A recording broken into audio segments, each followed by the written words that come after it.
Everyone, nandito na naman po ako muli po upang mag-share sa inyo about sa Garment Factory. Mga ilang tips lang po ito sa mga mananahi.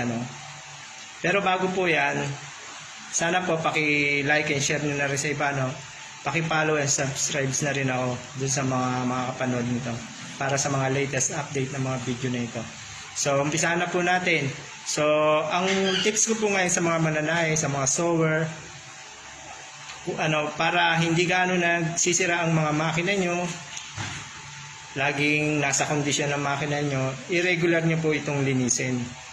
Kung pwede everyday, lalong-lalo na yung mga OL3, OL4, and OL5. Ang ibig sabihin po ng OL3, OL4, and OL5 is overlock 3 threads, overlock 4 threads, and overlock 5 threads. Ito po yung may mga blade. So, malakas po kumain to ng tela kasi may blade siya, yung mga himulmul niya, marami siya. So, dapat to everyday, after yung gamitin ito, dapat ito linisin nyo agad kasi maaaring makasira ito sa tension ng makina nyo. Or pag nagbuhol na yung mga dumi sa loob, maaabala ang trabaho nyo. So, dapat po ito regular na nililinis. Yung sa single din po, mga singles na high speed, dapat din po regular din po ito. Kahit hindi gaanong everyday, basta once a week, nililinis po ito. Para hindi magkano yung himulmol. Kasi yung dumi po ng mga tela, yung sinulit, yung pagka nagbabagsak, taas yung sinulit, yung karayom, yung mga sinulit po, yung himulmol nun, naiipon yun, dumadami yun sa mga single, sa mga high speed.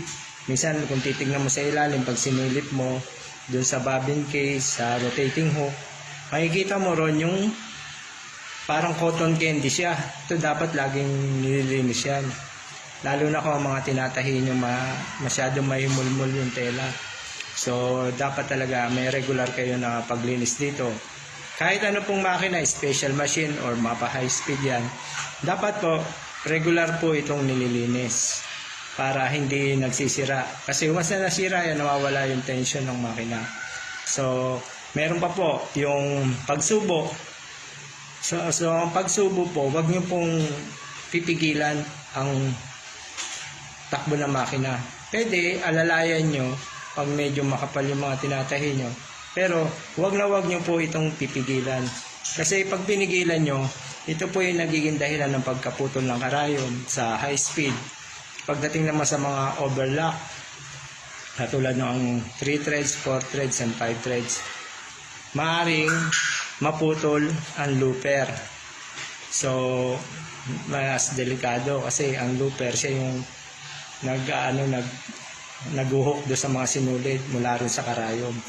So, kailangan po laging malinis ang makina, pati sa paghawak. Kontrolado lang po, huwag yung masyadong pipigilan kasi dyan po talaga nagsisira ang mga makina.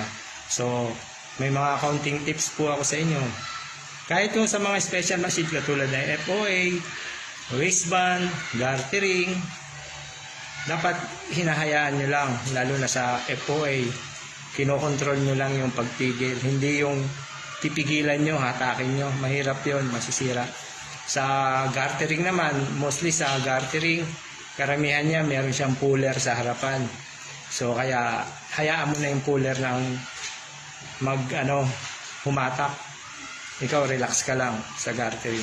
So lahat po ito dapat regular na may paglinis kasi yung bagsak ng karayom, yung sinulid, naghihimulmol po yan, naiipon yan doon sa ilalim na parang cotton candy siya, kahit ano pong makina, ganyan po. Kaya dapat regular yan. Ang pong ginagamit na paglinis dyan, mga compressor, yung pagbuga, o mas maganda kung vacuum, kasi kung vacuum, hihigupin talaga siya. Kasi minsan pagka-compressor, yung pagbuga, tumatalsik, kumakalat siya, di ba? Mas marami yung kalat. Hindi katulad ng vacuum, pag ginamit mo, hihigupin lahat ng dumi. So, ang mangyayari, malinis talaga siya, hindi siya